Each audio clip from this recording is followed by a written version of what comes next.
Você que acompanha a TV Correio da Manhã, começa com a gente aqui mais um programa Na Mira com o Fernando Veloso. E a nossa entrevistada de hoje é uma mulher forte, que traz saúde, que traz luta.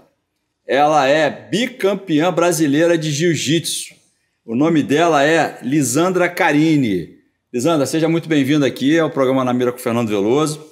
Ela é especialista em saúde e bem-estar, formada pela UFRJ há mais de 11 anos. É personal trainer há mais de 15 anos, né, com especialidade em área de treinamento de força. Atende o Brasil inteiro aí por consultoria online. E é atualmente professora e colaboradora do projeto Corpo e Mente, que atende pacientes psiquiátricos com intervenção de exercícios terapêuticos.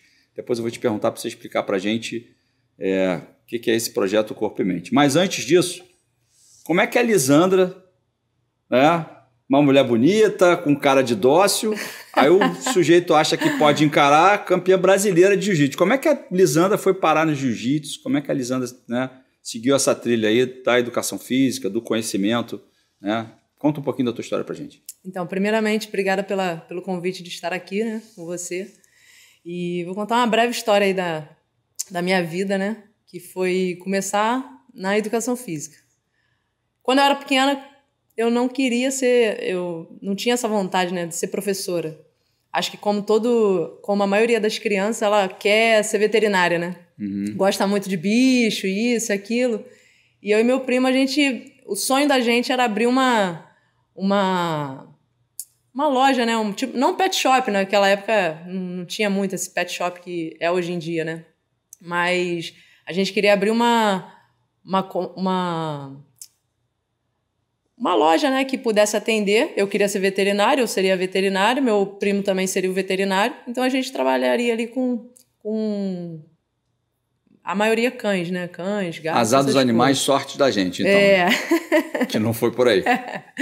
E depois, mais um pouquinho, né, trilhando esse caminho aí de educação física, eu fui vendo que eu gostava muito de educação física. Educação física era aquele dia que eu não gostava muito de estudar, não.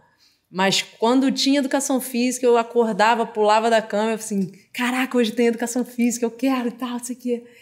E eu acho que até os nossos professores têm uma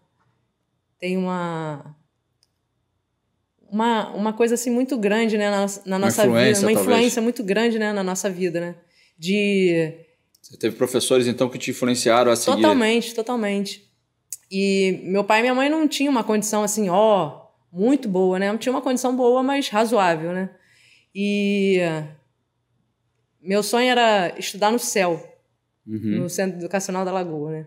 Ali no Norte Shopping mesmo.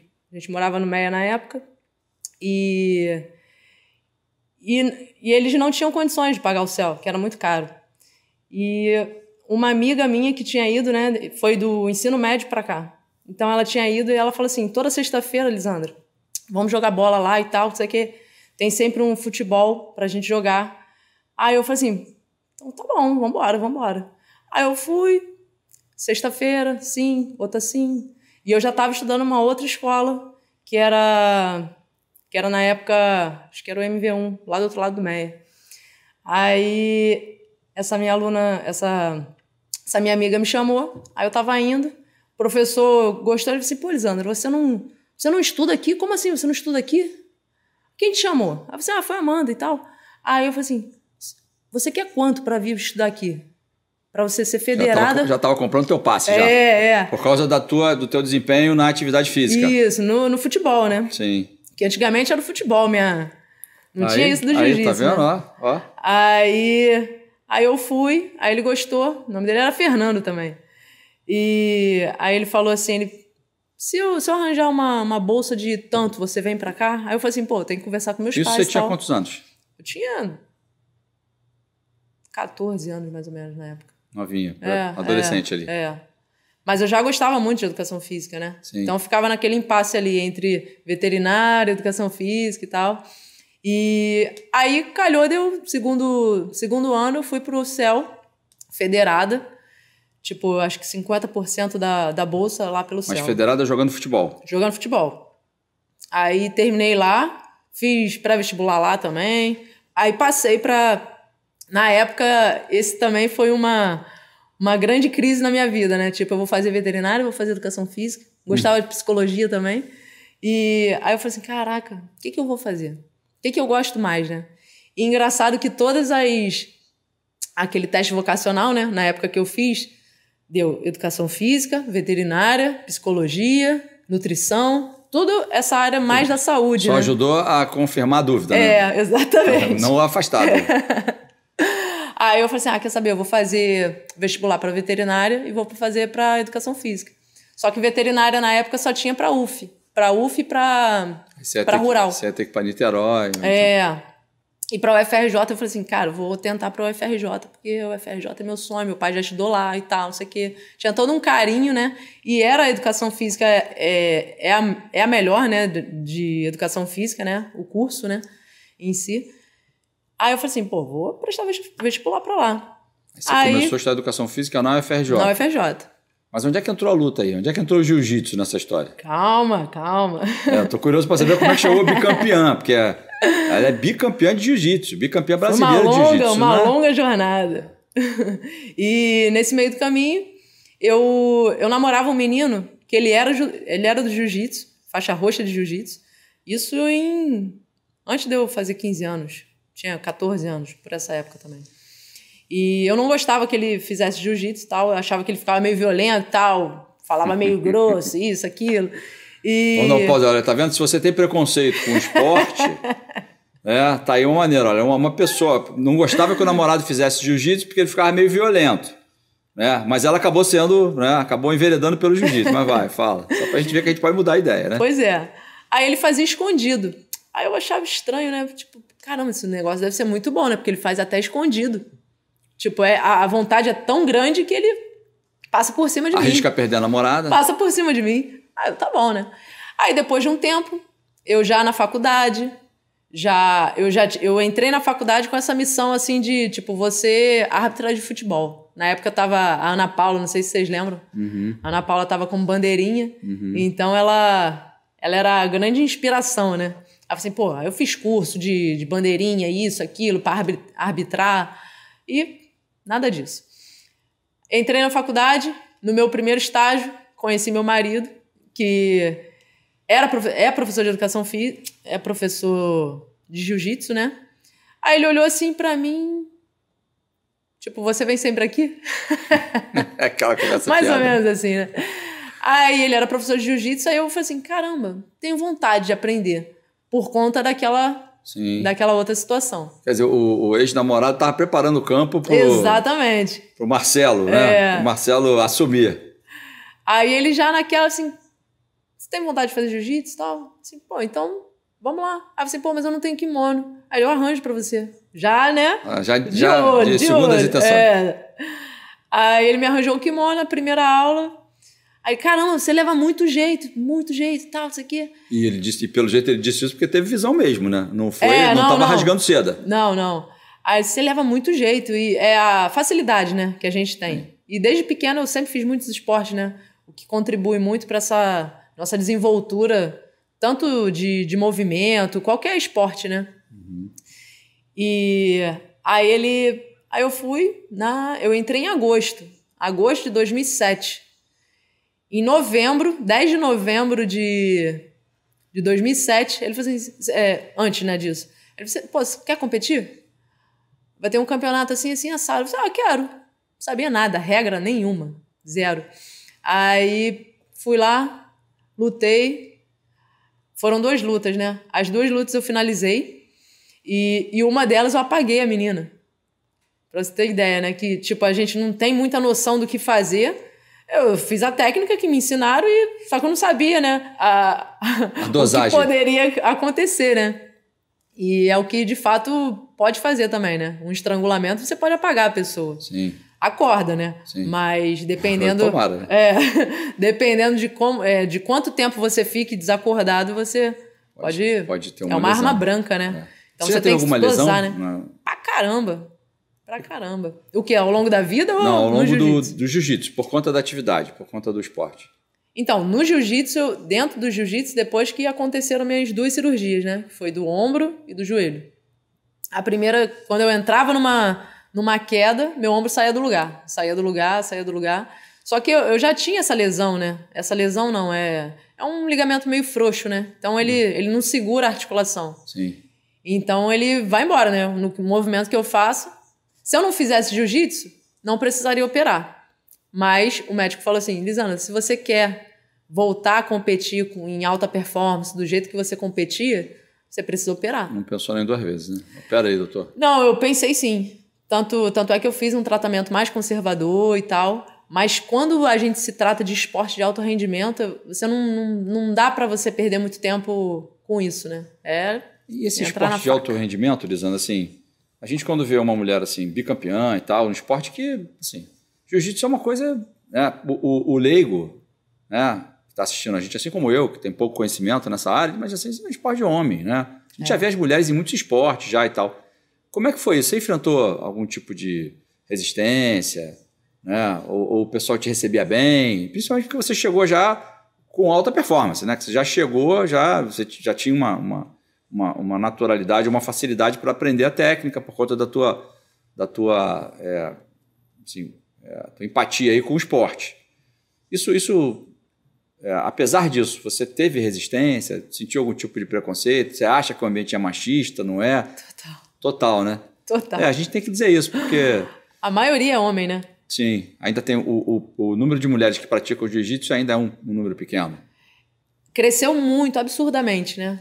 Nos campeonatos. Por exemplo, se for avaliar de 2007 para 2022, hoje em dia uma chave de meninas, que antigamente eram 2, 3 no máximo, hoje em dia tem 10 numa categoria aí de... E você acha que as leve. Mulheres não estão ainda no top? Porque a mulher, quando a mulher chega, não demora muito, ela começa a tomar conta de tudo, ela domina, né? É assim. Você acha que isso não acontece ainda porque as mulheres é que não despertaram para o esporte ainda, ou tem uma própria resistência das mulheres mesmo? Que é um esporte de contato, sei lá. Por que você acha, o que falta para as mulheres estarem mais presentes no jiu-jitsu? Na tua avaliação? Eu acho que, por exemplo, as premiações, a maior parte delas é mais para os homens. Por exemplo, o homem sempre ganha mais do que uma mulher. Sempre. O prêmio. Sempre. O prêmio para o homem é maior. Aí tem alguma explicação para a gente entender o porquê disso? Porque Também não sei. na remuneração, né, salarial já não pode ter essa diferença. Se você trabalha em algum lugar, você tem que ganhar a mesma coisa. Né? Não pode ter diferença por gênero. Né? Por exemplo, se um homem é campeão mundial e está concorrendo ali a 10 mil, né, um cheque de 10 mil, uma mulher vai ganhar ali 5, às vezes 3. Você acha que é porque de repente tem menos audiência ou tem menos público? Tem menos pessoas, talvez. Menos público não, porque é o que dizem que as lutas femininas são bem mais legais, né, de serem vistas. Sim. É uma luta assim mais pra frente, né, que vai mesmo sem dó nem piedade. Sim. A mulher parte pra dentro. Parte pra dentro. O homem não, o homem fica meio melindrado e tal. Entendi. Então é isso aí, ó. Vamos incitar mulheres. A gente está aqui com uma bicampeã brasileira de jiu-jitsu, olha aí. E ela nem é gigantesca, não. Né? Então, assim, tá o caminho aberto para as mulheres aí. Mas vamos falar. Você desenvolveu uma especialidade no tratamento de pessoas com lesão, né? Aí você faz um trabalho personalizado para recuperar essas lesões e tal. Fala um pouco para a gente dessa experiência. Como é que funciona isso? Essas lesões que você trata, a maioria delas é pessoas com mais idade, com menos, em decorrência de postura, de prática esportiva errada. Conta um pouco para a gente dessa tua experiência no tratamento dessas lesões aí, que você faz um trabalho especializado nisso. Então, tudo começou também com os esportes que eu fiz ao longo da vida, né? Ao longo da vida, quanto mais a gente se movimenta, Sim. mais a gente vai se quebrando, né? Sim. E vai se conhecendo também, né? O que fica melhor, o que não fica. E eu passei ao longo desse tempo, por vários fisioterapeutas, professores, né? Que me ajudaram muito, né? Na prevenção. E conforme a gente vai se quebrando, a gente vai consertando os caquinhos ali, né? Você foi a sua primeira cobaia. Exatamente. Nada melhor do que a própria pessoa, né? E depois que eu me formei, eu só peguei pessoas com lesões. Então, foi uma coisa assim, que eu já tinha uma experiência comigo mesma, já tinha ali, sabia na pele o que acontecia, né? O que a pessoa sofria quando se lesionava. Você fica sem treinar e é uma dor assim, que você deixar de fazer o esporte que você gosta, né? Sim. Você deixar de se movimentar, você ficar mais parado, você fica mais depressivo, né? Então, assim, eu não quero isso pra ninguém. Eu preciso ajudar como as pessoas também me ajudaram, né? Sim. E quando eu me formei, era só hérnia de disco, lombalgia, e hérnia cervical, torácica, lombar e condromalácia. E eu tive que buscar. Eu falei assim, cara, a faculdade não prepara a gente para isso, né? É assim, o básico do básico do básico. Se eu não tivesse feito milhões de cursos... Aí você fez um outro curso, né? Que você falou aqui, eu acho que eu nem mencionei, né? Biomecânica? Isso. Você fez uma especialização em biomecânica, né? Biomecânica, musculação e reabilitações musculoesqueléticas. Então, tem tudo a ver, né? O link, né? A biomecânica com anatomia, cinesiologia, né? Que é o estudo dos movimentos, né? E aplicado ao exercício, né? O que essa pessoa precisa fazer para fortalecer, para prevenir, né? De dores, já que não o Brasil, né? O mundo todo sofre com a dor lombar, né? 80% da população sofre com dor lombar. Sim. Então, se você não teve, você um dia vai ter. E é basicamente isso, né? E é uma lesão que afasta muito as pessoas do trabalho. E passível também de aposentadoria. Então, é uma das...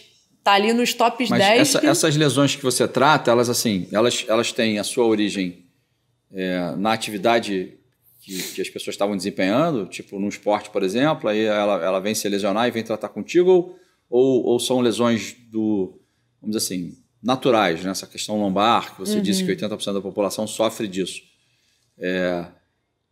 Qual é a relação disso? O pessoal se machuca muito quando pratica o esporte, quando está praticando atividade, e aí a gente tem um esporte hoje, tem uma prática que é aquela... que se levanta aquele peso brabo, como é que é o nome daquilo agora? Levantamento de peso? Não. Crossfit? Crossfit. Uhum. Crossfit. Outro dia circulou, inclusive, um vídeo, né, Nossa, horrível na internet, a pessoa se machucou, parece que foi de uma maneira séria. O crossfit, assim, tem pessoas que gostam, acho que tem eu nunca tive a coragem de fazer, porque pelo fato de já ter uma lesão, eu tenho receio de fazer com que aquilo agrave, mas você deve ter algumas recomendações para as pessoas que praticam esporte de forma regular, que é o ideal. Você está cuidando da tua saúde, né? Mas tem coisas que você vai fazer, né, que você pode, de alguma maneira, complicar a tua vida, arrumar lesões. Exatamente. O que a gente pode dizer para as pessoas que querem praticar, que saíram do sofá, né, que saíram daquela preguiça lá e estão fazendo, mas não querem, falar, não quero, né, amanhã ou depois, né, estou fazendo aqui. A gente tem que falar de uma maneira diversa, não dá para falar especificamente, mas qual é a lesão que você vê mais comum, assim, nas pessoas que estão praticando esporte, o cara que resolveu correr, ou tem muita gente que é ciclista, que anda de bicicleta, e tem a questão do posicionamento, se você não fizer lá a regulagem direitinha da altura do banco, e, enfim, do guidão e tal, você acaba ficando com a coluna comprometida. O que a gente poderia dizer, Lisandra, para essas pessoas que estão praticando esporte já, que não são nem aquelas que estão lá precisando se movimentar, fazer alguma coisa, mas que não querem, né, ou querem tentar minimizar ao máximo a possibilidade de uma lesão? O que a gente pode dizer para elas, assim, de uma maneira geral, genérica? Então, você falou aí mencionou o crossfit, né? Sim. O crossfit é um esporte, sim, né? Que as pessoas, erradamente, elas usam para treinar um outro esporte. Por exemplo, tem gente que faz jiu-jitsu e faz a preparação no crossfit. Isso, para mim, não existe. Entendi. Tipo, você treinar um esporte para treinar outro esporte. Entendeu? Para ter uma alta performance no outro esporte. Não tem lógica isso. Teria que fazer alguma coisa para ele se preparar para fazer o crossfit. Não. Tipo, se você faz jiu-jitsu, você tem que se preparar para o jiu-jitsu. Sim. Né? Não através do crossfit. Não através do crossfit. Eu não vou fazer um basquete para melhorar meu jiu-jitsu. Eu não vou fazer um vôlei para melhorar meu futevôlei. Seria mais ou menos isso. Não vou usar um esporte para melhorar outro. Então, a musculação, né? A musculação, eu faço preparação física, né? Mas já com um professor especializado em preparação física para atleta de luta, que é totalmente diferente. Quando você fala com uma pessoa que está usando ali o esporte está usando os movimentos que a gente faz no esporte para aquilo, né? Então ele está preparando o teu corpo para...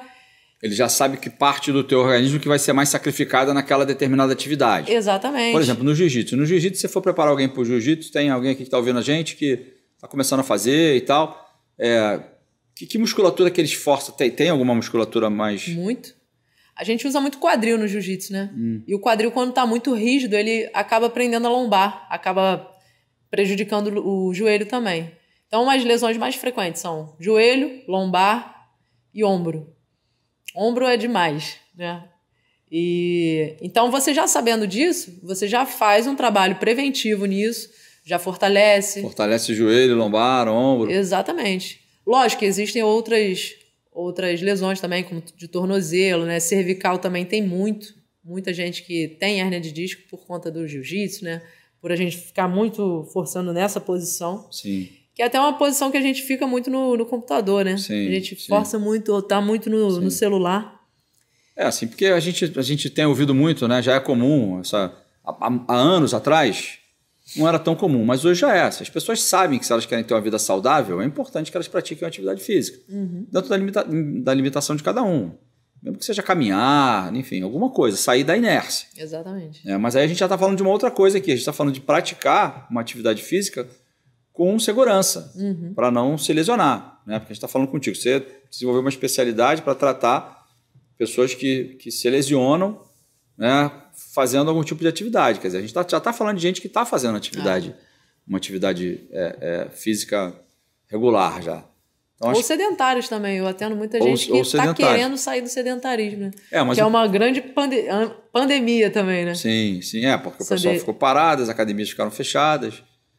Mas o que eu quero colocar assim aqui, tô percebendo, é que não basta você tomar a decisão de fazer uma atividade física. Você tem que ali ficar ligado no que aquilo vai te trazer benefício, sim, é bom, é positivo, estender a tua saúde, estender até teu tempo de vida, quem sabe, né? Com certeza, sem dúvidas. Enfim, tem uma série de benefícios. Mas é importante que faça isso com segurança, né? Para saber, né, se você, de repente, começa a desenvolver no esporte. Para não fazer igual a Lisandra, não precisa fazer igual a Lisandra, não precisa se testar, esperar ir quebrando para depois ir consertando. Né? Porque nem todo mundo pode ter a capacidade da Lisandra de se recolocar no lugar ali. Então, assim, eu queria destacar isso. Agora, tem um negócio que você faz que eu acho bem legal, que você falou também desse projeto Corpo e Mente.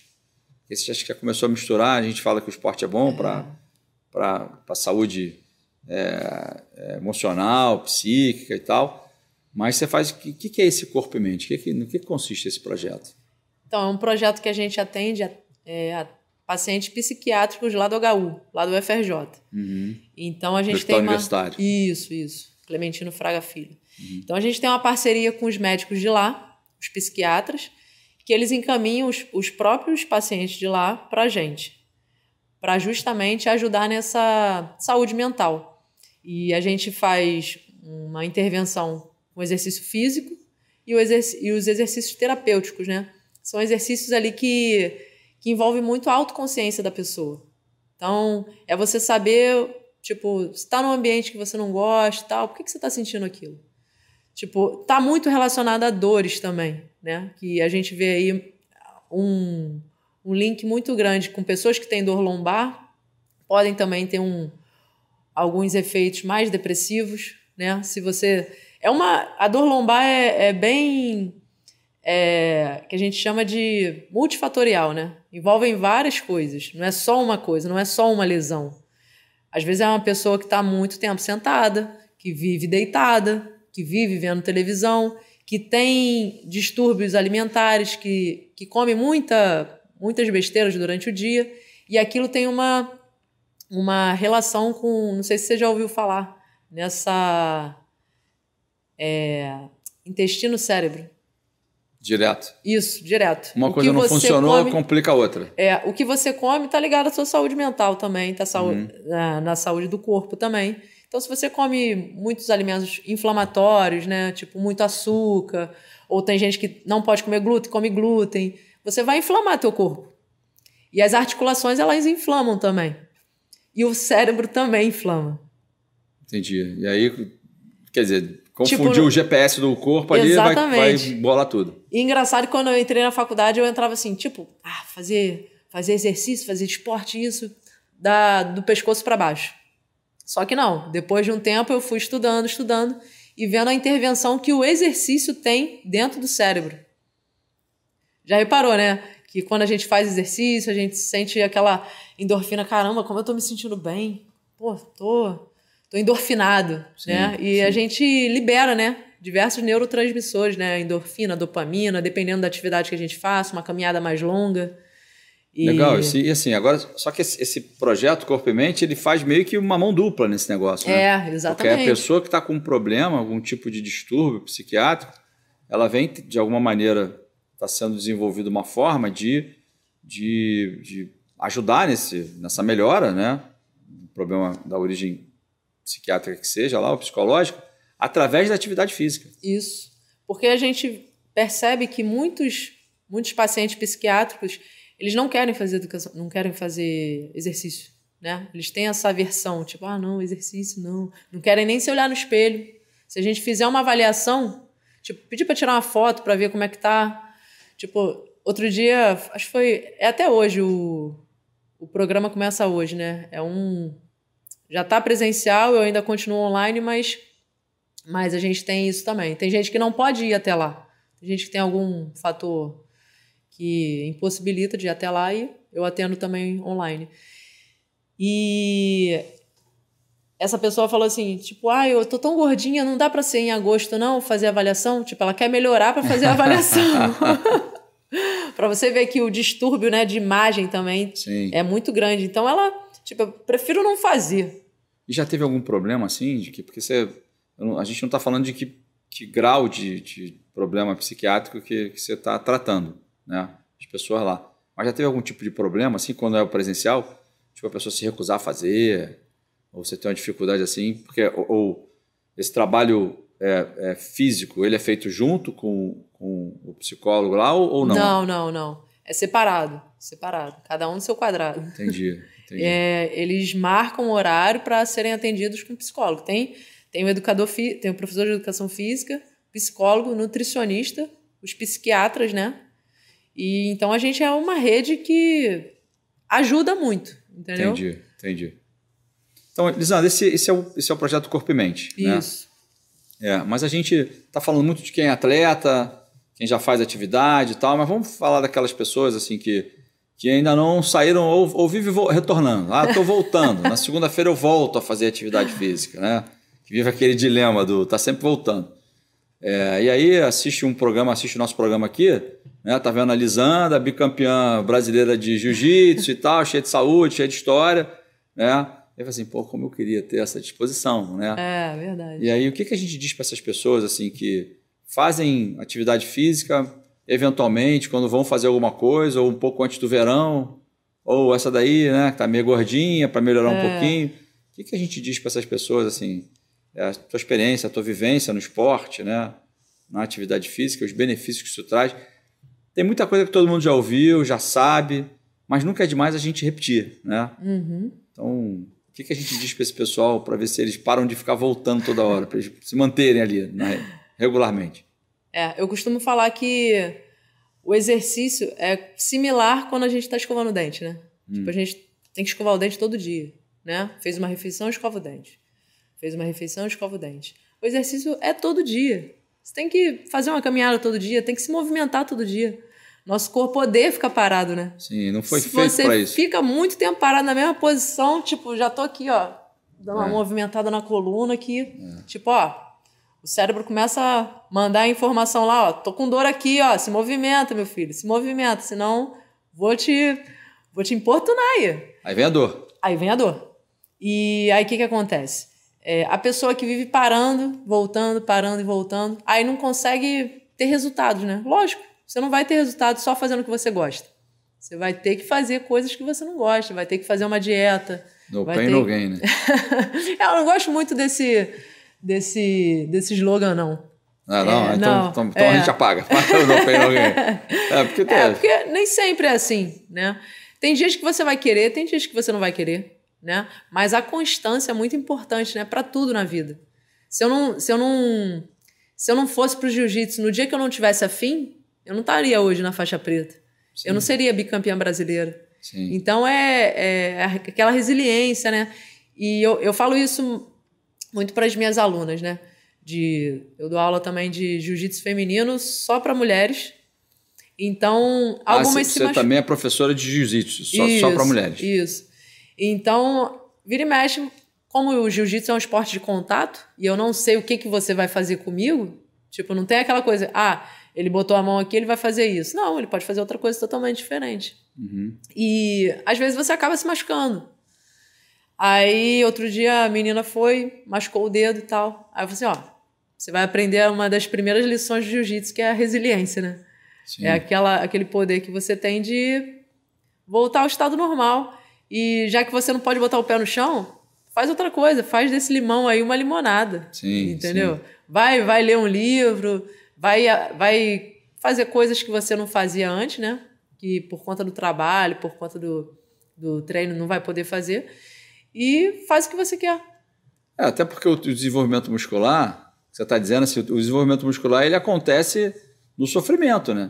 Porque o músculo não desenvolve no conforto, no relaxamento. Exatamente. O músculo ele sofre, ele é esgaçado, né? E aí quando ele vai cicatrizando, contraído, aí ele vai desenvolvendo. Então o pessoal gosta de músculo mais destacado e tal. Vai ter que sofrer. É só sofrendo, é só no sofrimento. Sem sofrimento, né? A gente volta no não tem ninguém. Se não tiver sofrimento, não tem. Né? Mas sempre é importante a gente ressaltar a necessidade de ter o cuidado necessário e tal, né? Porque o corpo humano ele é falível, não adianta. Exatamente. Você falou, ele machucou o dedinho lá. Acontece, pode acontecer. Agora, deve ter técnicas, deve ter um padrão a ser seguido para você evitar uma lesão grave. Sim. Né? Porque o esporte não busca a lesão acontece natural, faz parte. Né? Faz parte do processo, né? Faz parte do processo. Eu acho que é até importante porque você fica mais resiliente, né? Tipo, caramba, eu já me machuquei aqui, eu vou para outro caminho. Entendeu? E outro caminho vai te fazer chegar lá também. Sim, sim. Como você disse aí, agora não precisa também tanta lesão como a Lisandra arrumou, né? Não, igual a mim não. Não precisa fazer. Diz uma coisa. E conforme você vai treinando, você vai ficando mais forte, né? Sim. As articulações, a musculatura, os tendões, ligamentos. Então é como se você sofresse o impacto e voltasse. Sofre o impacto e volta. Seu corpo fica mais forte, né? É isso aí. E diz uma coisa, Lisandra, como é que é essa... Você falou que você tem uma aluna, eu estava te perguntando sobre idade, né? Idade dos teus alunos e tal. Você falou que tem uma aluna de 91 anos, é isso? 91 anos. Aí que legal, tá vendo? Minha atleta mais nova. Tá vendo? Ela não tem a pretensão de virar campeã de jiu-jitsu também, não. Não. Mas é legal, é bom. Né? Como é que é isso? É mais difícil trabalhar com o pessoal de mais idade? Como é que é o... Eu acho mais fácil. É mais fácil ainda? Eu acho mais fácil, porque não tem muito essa ideia assim, tipo, de estética, né? Saúde, estão buscando saúde. Estão buscando saúde, estão buscando se movimentar melhor e para viver o resto que falta, né, da vida. Sim, sim. Tipo, porque elas viveram muito mais e estão já no finalzinho da vida, né? Então viver isso com um pouquinho mais de vitalidade, eu acho que... E de autonomia também, né? De você não ter que precisar de alguém para ir no banheiro, de alguém para lavar teu cabelo, de te dar banho, fazer tua comida... Sim. Fazer tudo, né? E isso para os idosos é muito ruim. Quando eles vão perdendo essa autonomia de fazer certas coisas, de ir no mercado, de pegar um ônibus, fazer alguma coisa. Então eles vão ficando cada vez menos ativos, que é ruim também, né? Vão caindo mais, vão perdendo mais massa muscular. Então eles ficam mais depressivos, né?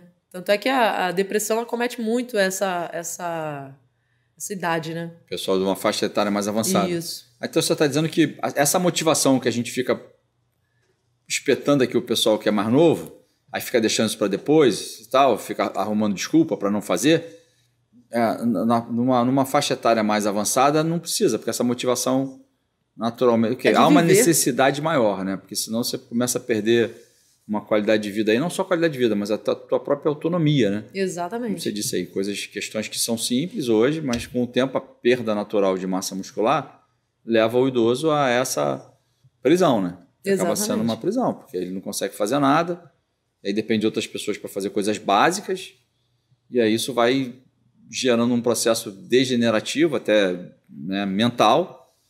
E aí o esporte vem... Você tem muitos alunos com idade? Como é que é isso? Tem. E eles fazem presencial, fazem por... Presencial. É? Presencial. E é como se fosse um bibelô, né? Mas eles não se sentem um bibelô. Né? E quanto mais... o treinamento de força faz isso, né? É vitalidade, né? Porque você dá força para uma coisa que, tipo... Se você vira essa minha atleta de 91 anos, e ela faz tudo. Faz tudo. Lógico, sente dores aqui e ali, mas ela faz tudo, entendeu? Ela anda na rua, caminha, sobe escada, um degrau mais ou menos de uns 30 centímetros assim, né? E com 91 anos. Olha aí, tá vendo? Eu imagino que você deva ter que ter um cuidado com ela, porque se você Sim, deve claro. fazer coisa inclusive com peso, né? Porque é treinamento de força. Uhum. Se fizer alguma coisa ali descabida, irresponsável, pode arrumar uma lesão ali, até uma fratura. Isso. Então tem que ter um conhecimento técnico para isso. Então é importante que as pessoas assim busquem alguém que tenha esse conhecimento para não aventurar, porque o risco de alguém com 40 ou com 30 anos se lesionar é um, e com 80 ou 90 já sério, passa né? a ser outro, e essa lesão pode significar alguma coisa muito séria na vida da pessoa, né? Mas para a gente poder avançar com o treinamento físico, tem outras coisas que contam também, né? Fechar a boca, por exemplo.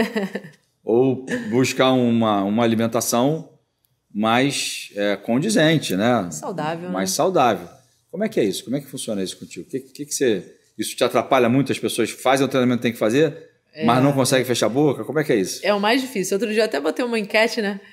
Perguntando o que era mais difícil. Manter uma rotina de treinos, uma alimentação mais balanceada, né? Mais saudável, dormir, que hoje em dia é coisa rara, né? E qual era a outra?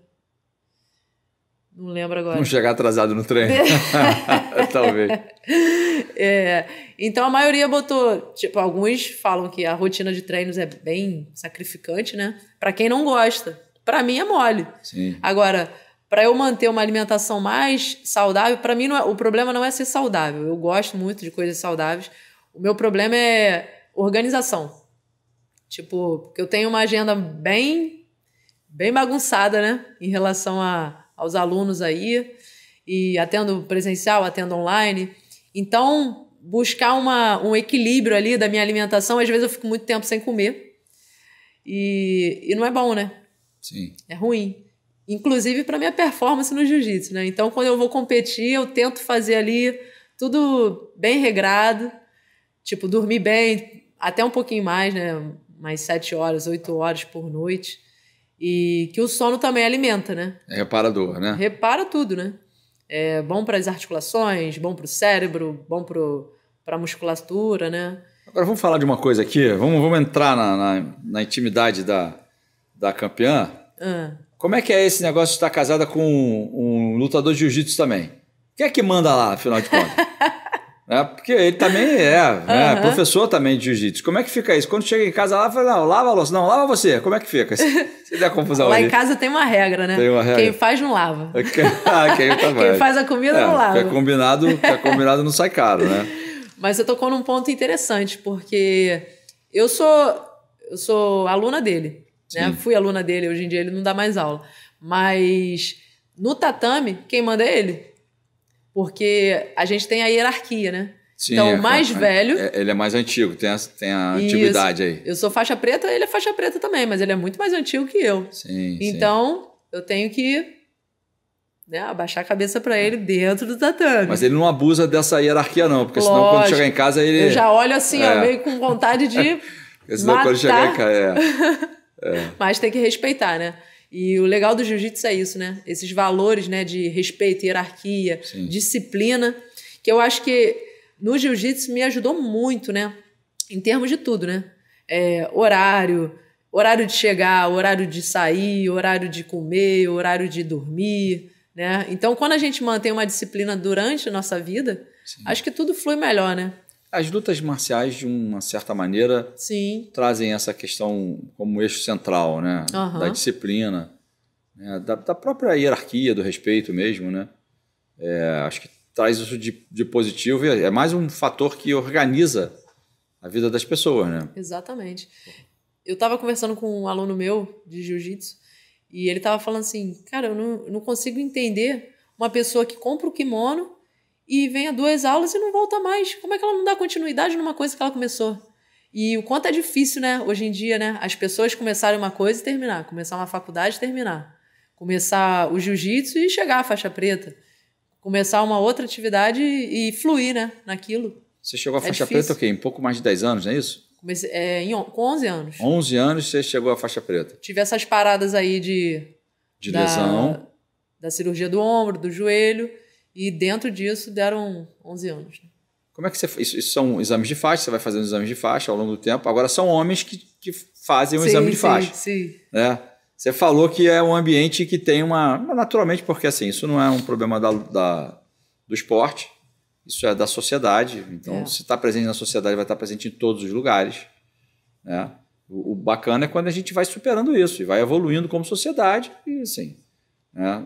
Todos têm o mesmo direito. Né? Quem se esforçar mais vai ser contemplado com o prêmio que tiver lá, seja uma medalha, seja um recurso, seja lá o que for. Então, me causa um certo espanto, né, haver essa diferença. Não deveria haver mais. Né? Me coloco aqui em situação de oposição a professores de jiu-jitsu, quem sou eu para fazer isso, mas no debate, só no argumento. Eu acho que não cabe mais isso nos dias de hoje. Né? Com certeza. Então, até porque se uma disputa, se uma luta entre mulheres é até mais dinâmica do que entre homens, não faz nenhum sentido. Então, alô, vamos prestar atenção nesse negócio, né? E vamos deixar essa coisa fluir melhor. Né? A gente está caminhando para o final do programa já, Lisandra, e aí eu quero te deixar à vontade. Né? Eu sei que você deve ter um monte de experiências aí, né? Seja na tua disputa, né? Seja nos campeonatos que você participa, nas medalhas que você ganhou, nos títulos que você ganhou, seja nas aulas que você dá. E aí você já falou que tem uma atleta de 91 anos que treina contigo. Você deve ter outras histórias, né? Marcantes. Fica à vontate para você comentar com a gente aqui. Né? O que você puder falar, não precisa dar o nome de ninguém. A gente já sabe que você é casada com outro professor de jiu-jitsu também. Meu segurança. Com o teu segurança. E para quem conhece ele, o sujeito é grande. Mas fala. Mas sobre o quê? Fica à vontade para contar algum caso que você lembre assim, de algum aluno teu, alguém que te deu muito trabalho, ou alguém que te surpreendeu muito, entendeu? Que você lembre, assim, alguma história, algum caso inédito, algum aluno inédito, ou algum lugar que você tenha... você já disputou campeonato fora do Rio, inclusive. Sim. Então. Ainda não consegui disputar o Mundial, que é lá em Vegas, né? Mas tudo está caminhando para que eu consiga, né? Para você disputar o Mundial, você precisa ser campeã nacional primeiro. Não, eu já poderia disputar, só que eu não consegui por conta do visto. Meu visto foi negado. Cara, que isso, cara. Meu visto foi negado. Aí tava tudo esquematizado para eu lutar. Isso foi bem antes da pandemia. Aí veio aquele balde de água fria, né, que eu, caramba, não consegui e tal. Eu fui pro banheiro chorar. Que isso, essa luta não deu pra você ganhar. Essa luta, vontade de entrar por dentro dele ali, ó. E não consegui. Então, tentar de novo para porque o campeonato mundial ele acontece sempre em Las Vegas? Sempre em Las Vegas, né? Tá. E os campeonatos maiores, né? O brasileiro ainda é aqui. E muita gente não sabe, mas o Tijuca, o Tijuca Tênis Clube foi o berço, né, do jiu-jitsu. Eu não sabia. Quer dizer que o jiu-jitsu nasceu no Tijuca Tênis Clube, na zona norte do Rio de Janeiro. Isso. As maiores lutas, né, que vocês já ouviram falar aí aconteceram ali no Tijuca Tênis Clube. Algumas aconteceram na praia de Copacabana, né? Mas o jiu-jitsu em si, o mundial era aqui, né? Só que quando eu comecei, acho que em 2007 já não foi mais aqui. Então tá sendo tudo lá fora, porque é tudo patrocinado lá. É uma outra dimensão, uma outra proporção. Isso. Acho que não teria uma dimensão assim tão grande para um... E o Brasil está, né, geograficamente mais distante. Né? Os Estados Unidos está mais central, então para o pessoal da Europa, enfim, de outros continentes, eles estão mais próximos ali. Né? O jiu-jitsu, há quantos anos que ele está no Brasil? Como é que foi essa história? Como é que o jiu-jitsu veio para o Brasil? Quanto tempo ele está no Brasil? Como é que é a história do... Desde da década de 80. Desde 80? Então não é tão antigo assim, é relativamente recente. Não é tão antigo. Eu lembro que no início havia um certo preconceito, né? Tu tem notícia dessa época aí? Como é que foi isso? Como é que eu comecei bem depois, né? Mas o que eu ouvia falar, né, até do meu professor falando, que tinha muito essa rixa entre o lutador de jiu-jitsu era o bad boy. Sim, né? Isso mesmo, tinha esse termo aí, bad boy. Tinha a orelha estourada, né? Então era aquele cartão de visita ali, ó lá, jiu-jiteiro. Vai arranjar confusão. Explica esse negócio da orelha para quem não é do jiu-jitsu, porque... Precisa ter aquela orelha estourada ou não? Ou aquilo ali é feito intencionalmente para poder ser... Aqui, ó. Olha lá, não tem nada disso. Algumas mulheres até têm a orelha mais estourada, né? Às vezes roça assim, né? No tatame ou no próprio kimono, né? Às vezes rala assim. E dependendo de como a orelha seja, né? A minha é mais maleável, né? Então, quando ela estava prestes a estourar, tive que botar gelo para ela não estourar, né? Mas não tem nada a ver. Quer dizer, quem tem a orelha daquele jeito é porque deixou acontecer. Às vezes sim, às vezes não, né? Porque você tem como, estourou, você pode fazer uma punção de tirar aquele líquido ali, né? Sai um sangue, né? Dali. Se você deixar, ele endurece. Passado muito tempo, ele endurece. E fica daquele jeito, você não consegue nem botar um microfone no ouvido. Aí fica aquele crachá ali. Exatamente. Para sempre, né? Mas tem uma coisa Tem gente que faz isso de propósito, né? Né? Assim, o pessoal pega uma faixa e faz assim, ó. Estoura a orelha. Quer tentar? Não faço. Acho melhor não. Até porque não é tão grande coisa assim, mas acho que é melhor do que estourada. A gente tem, são características do esporte, né? Exatamente. Entre as lutas marciais, você tem jiu-jitsu, você tem outras, né? Não sei se você conhece de outras lutas. Diferença entre elas. Por exemplo, o taekwondo, ele acho que tem menos contato do que o jiu-jitsu. Acho que ele até tem algum contato, mas ele tem menos contato do que o jiu-jitsu. O judô, o karatê, né? Por que você foi para o jiu-jitsu? Bom, você já disse para a gente que você foi por conta de relação pessoal tua. Mas para aquela pessoa que ainda não conhece luta nenhuma e está assim, eu quero fazer uma luta, ou o pai que quer botar o filho numa luta marcial dessa porque traz disciplina, traz respeito, concentração e tal, e ele está na dúvida e ele também não entende, assim como eu não entendo, não sei a diferença, né, dos diferentes tipos de luta, cada uma tem uma característica diferente. Se o pai que está ouvindo a gente hoje e quer colocar o filho ali com 5, 10 anos de idade, o que você diria para ele? Mas sem puxar a sardinha para o lado do jiu-jitsu. Sem puxar a sardinha para o lado do jiu-jitsu. Faz uma avaliação assim isenta. Né? O que você diria assim? Um é mais fácil do que o outro? Um é mais... O judô ou o jiu-jitsu? Qualquer um. Qualquer um deles. Eu acho o jiu-jitsu bem difícil. Jiu-jitsu é mais difícil. Né? Eu acho assim, o jiu-jitsu ele é um esporte que ele tem quase todas as valências que a gente precisa para viver, né? Força, equilíbrio, agilidade, velocidade, tudo, né? Flexibilidade, né? Lógico que nem todo um atleta tem isso, né? Antes o judô já estava mais pop, mais popularizado no Brasil do que o jiu-jitsu. Acho que chegou antes. Por quê?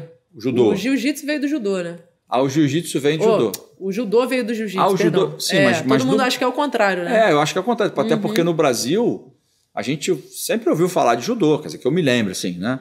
Aqui dos meus 30 e poucos anos de idade, né? Eu já revelei para a audiência aqui que eu já tenho quase 60. Mas, assim, a gente sempre ouviu. O judô foi mais... Acho que chegou primeiro no Brasil, foi mais popular no Brasil. É um esporte olímpico, né? Porque se tornou esporte olímpico antes do jiu-jitsu. Por isso, então.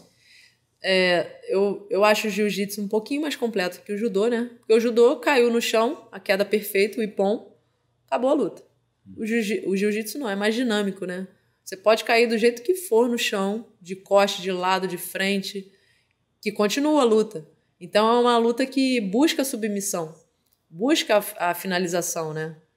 Então não para ali. O judô, mesmo que você não consiga a queda perfeita, você se mobilizar, acabou.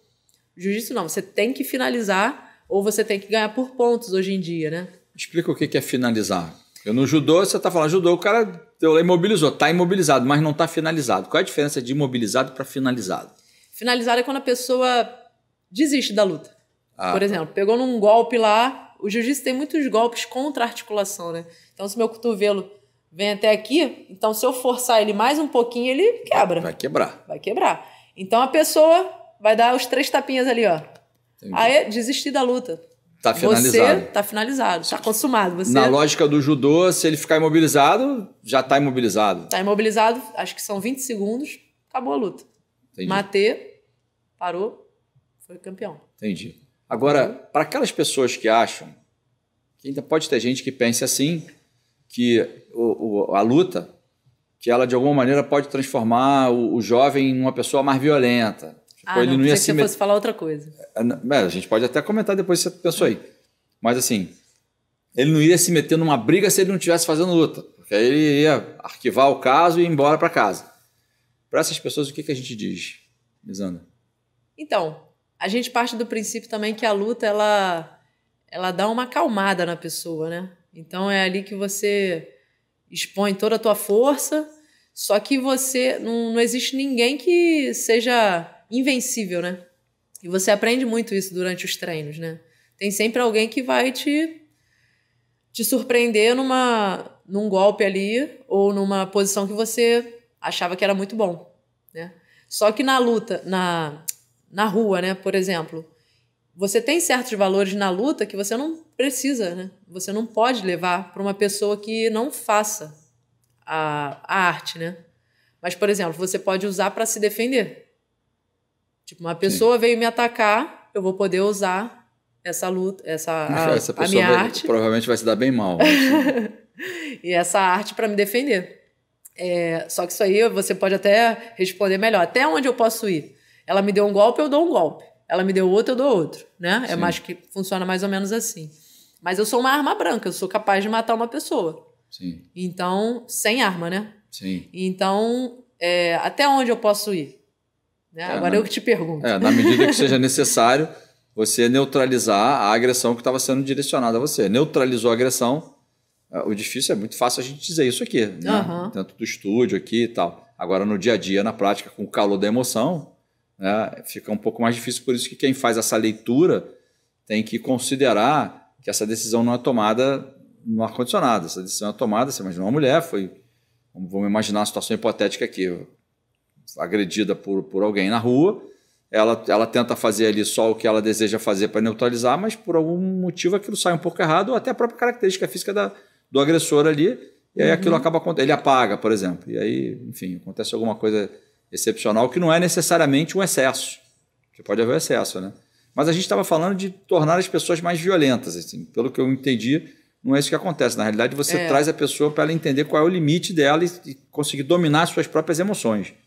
E se acontece, né? Por exemplo, alguém brigou na rua, pode ter certeza que essa pessoa vai ser expulsa da academia. Né? Tem isso. Porque não conseguiu conviver ali, não conseguiu... Não é isso que a gente quer, né? A gente quer trazer as pessoas, não afastar as pessoas. Sim. Trazer para uma arte. Quer brigar? Não é briga, é luta. Luta aqui dentro do tatame. Vem pro tatame. Isso, exatamente. Vem aqui com regras. Ou pro dojo, que no taekwondo é dojo, que eu já aprendi. A gente chama também dojo. Também chama dojo? Também chama. Então a gente quer lutar ali com regras, entendeu? Mas sem soco na cara, sem nada disso, entendeu? Mas tem luta que tem soco na cara também. Tem. O boxe, o Muay Thai, não é isso? Tem. Aí é outra história. Vamos deixar para... Não vai dar nem tempo da gente... Essa aí não é muito a minha arte, não. Não vai dar nem tempo da gente fazer nesse programa. Como eu te falei, o relógio já está apitando para a gente ali, o nosso tempo terminou. Tenho que te agradecer de novo por você ter aceitado esse convite, contado um pouco da tua experiência aqui. Para a gente concluir, fica à vontade aí, né? Um minutinho, faz um encerramento para a gente poder fechar o programa. Eu que agradeço pelo convite, né? Pelo teu tempo também de estar aqui e poder compartilhar um pouquinho da minha história com o pessoal, né? E mostrar também que o exercício, seja esporte, seja atividade física, né? Você tem que fazer para a vida, né? Não tem jeito, não tem para onde escapar. Então, se você quer viver melhor, você tem que se exercitar, né? Isso aí, vamos, se mexe, né?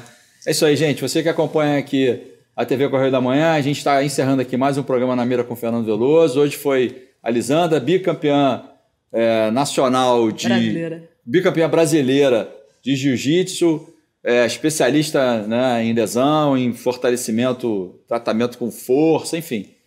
Se você gostou do programa, dá o seu joinha, copia o seu amigo, aquele que está no sofá, cansado, largado lá, aquela sua amiga que precisa de uma força, tá aí. Ó. Lisandra, é uma história de sucesso no esporte, hoje se dedica a tratar pessoas que se lesionam, seja através do esporte, ou seja, justamente por não praticar alguma atividade física. E é isso, gente. Obrigado pela sua audiência até aqui. Fica com a gente. Um abraço. E agora a gente vai encerrar o programa com um brinde aqui que eu já estava esquecendo.